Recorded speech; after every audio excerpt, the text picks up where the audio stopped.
नमस्कार मुलांनो, आज आपण भूगोलचा पाठ 6 सागर जलाचे गुणधर्म याचा अभ्यास करणार आहोत.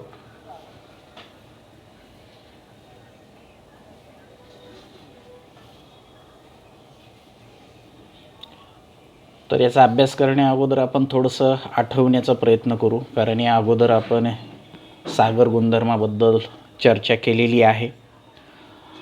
तर तुमच्या स्क्रीनवर प्रश्न दिसतोय की जगातील सर्वात मोठा जलसाठा कोणता? तर आपल्याला माहीत आहे की जगामध्ये वेगवेगळे मोठमोठे समुद्र आहेत, सागर आहेत. जसं की हिंदी महासागर आहे, पॅसिफिक महासागर आहे, ज्याला आपण प्रशांत महासागर म्हणतो, अटलांटिक महासागर आहे, असे वेगवेगळे महासागर आहेत. तर जगातील सगळ्यात मोठा जलसाठा हा पॅसिफिक महासागर आहे. त्याच्यानंतर तुमच्या स्क्रीनवर दुसरा प्रश्न उपस्थित केला आहे की सागर जल खारट का असते? तर भूपृष्ठावरील क्षार पाण्यात मिसळतात आणि नदीद्वारे या क्षाराचे सागरात संचलन होते. लाखो वर्ष ही क्रिया सतत चालूच आहे. बाष्पीभवनामुळे सागरातील फक्त पाण्याची वाफ होते व क्षार तेथेच राहतात. यामुळे सागर जल खारट झाले आहे.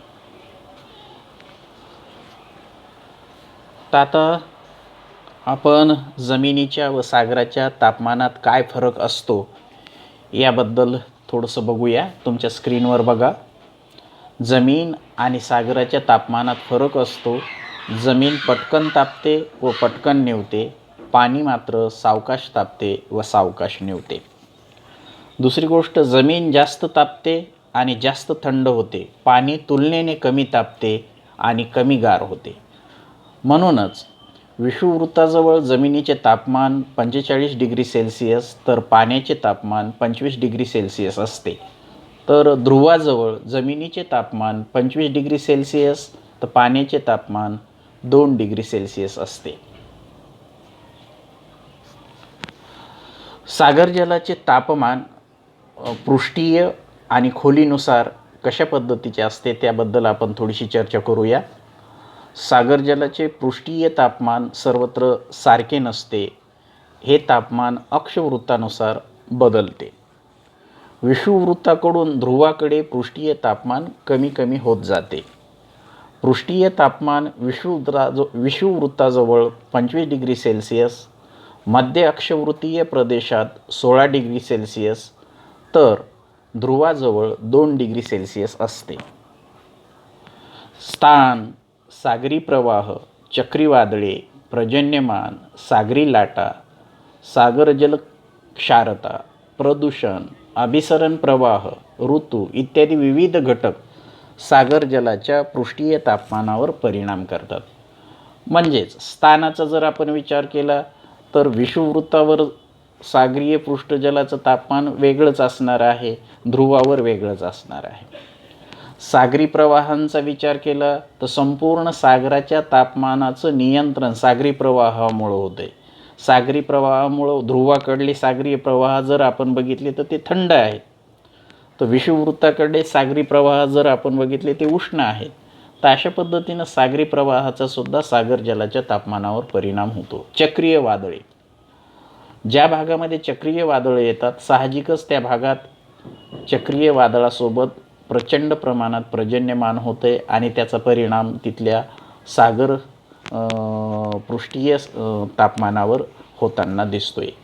याच पद्धतीनं सागरी लाटा आहेत, सागर जल क्षारता आहे, अभिसरण प्रवाह आहे. अभिसरण प्रवाहाबद्दल आपण वेळोवेळी बोललेलो आहेत किंवा मग वेगवेगळे ऋतू आहेत. या सर्वांचा परिणाम सागर जलाच्या पृष्ठीय तापमानावर होताना दिसतो. सागर जलाचे पृष्ठीय आणि खोलीनुसार तापमान याचा विचार करतोय आपण. याच्या अगोदर पृष्ठीय तापमानाबद्दल बोललोय.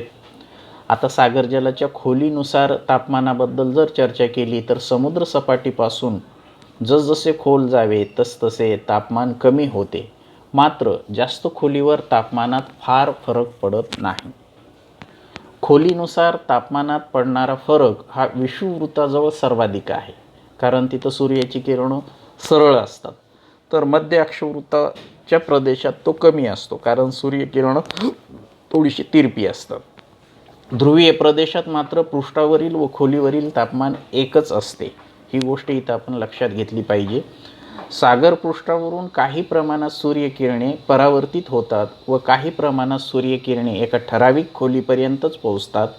या सूर्यकिरणाची तीव्रताही कमी असते, म्हणून एका ठराविक खोलीनंतर सागर जलाचे तापमान सर्वत्र सारखेच असते. 2000 मीटर खोलीनंतर सागर जलाचे तापमान विषुववृत्तापासून ध्रुवापर्यंत सर्वत्र 4 डिग्री सेल्सिअस सारखेच असते. जास्त खोलीवरील सागरजल कधीच गोठत नाही आणि भूवेष्टित समुद्राच्या तुलनेत खुल्या सागराचे तापमान कमी असते. तर अशा पद्धतीनं आपण पृष्ठीय आणि खोलीनुसार सागर जलाच्या तापमानाबद्दलची वैशिष्ट्ये समजून घेतली. आणखी ती वैशिष्ट्ये आणखी चांगल्या पद्धतीनं समजण्यासाठी तुमच्या स्क्रीनवर जी आकृती दिलेली आहे त्याचं निरीक्षण तुम्ही जर केलं तर लक्षात येईल की बघा, एक आलेख दिलेला आहे खोली व सागरजल तापमानाचा. जर आपण वर बघितलं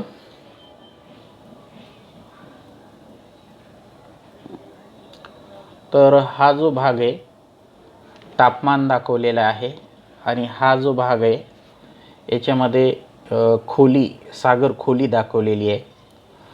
समुद्र सपाटीपासून खाली दाखवलेलं, समुद्र सपाटी म्हणजे 0 मीटर दाखवलेलं आहे. समुद्र सपाटीपासून 500, 1000, 1500, 2000 अशी खोली दाखवलेली आहे. तर 0 degree Celsius, 5 degree Celsius, 10 degree Celsius असं 20 डिग्री सेल्सिअसमध्ये तापमान वाढवलेलं दाखवलेलं आहे. आणि ही जी तुटक तुटक रेषा आहे त्याला उष्णकटिबंध असं म्हटलेलं आहे.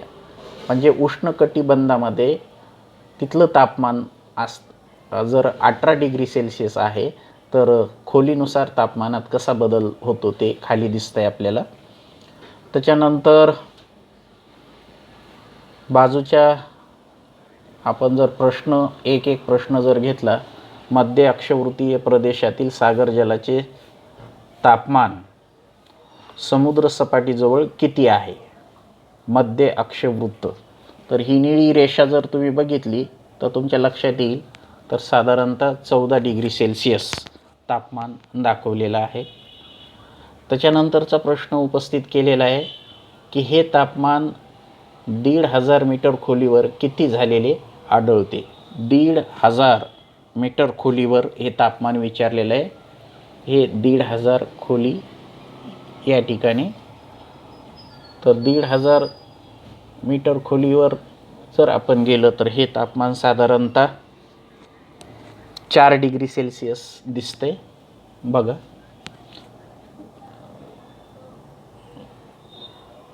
जर आपण हा भाग जर बघितला तर तुमच्या लक्षात येईल. किंवा मग विचारलेलं आहे उच्च अक्षवृत्तीय प्रदेशाच्या तापमानाचा आलेख काय सांगतो? खोलीनुसार त्याचे तापमान 500, 1000, 1500 मीटरवर किती आहे? किंवा मग किती खोलीनंतर सागर जलाचे तापमान सर्वत्र स्थिर आहे? तर हे 200 खोलीनंतर जर आपण बघितलं तर सागर जलाचे तापमान सर्वत्र स्थिर आहे. तर अशा पद्धतीने ह्या आकृतीचं तुम्हाला पूर्ण निरीक्षण करायचं आहे.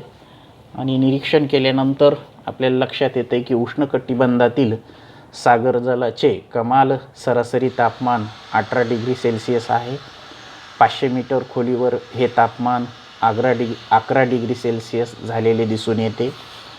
मध्य अक्षवृत्तीय प्रदेशातील सागर जलाचे समुद्र सपाटी जवळ तापमान 14 डिग्री सेल्सिअस आहे.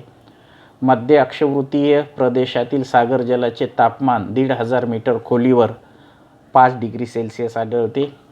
उच्च अक्षवृत्तीय प्रदेशातील सागरजल तापमानाच्या आलेखावरून असे दिसते की सागर जलाच्या तापमानावर खोलीचा काहीही फरक पडत नसून ते तापमान भूपृष्ठापासून खोलीवर सर्वत्र एकसमान स्थिर 4 डिग्री सेल्सिअस आहे. पृष्ठभागापासून 500 मीटर, 1000 मीटर, 1500 मीटर खोल गेले तरी तापमान 4 डिग्री सेल्सिअस दिसते. आणि विषुववृत्तापासून ध्रुवापर्यंत प्रदेशाचा विचार करता भूपृष्ठभागापासून 2000 मी खोलीवर सागर जलाचे तापमान सर्वत्र स्थिर राहताना दिसते.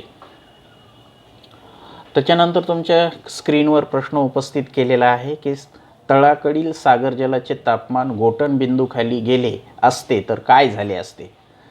तर सर्वसाधारण परिस्थितीत गोड पाण्याची 0 डिग्री सेल्सिअस तापमानाला सर्वसाधारणतः पाणी गोठते. पाण्याचे तापमान 4 डिग्री सेल्सिअस असते तेव्हा त्याची घनता सर्वाधिक असते.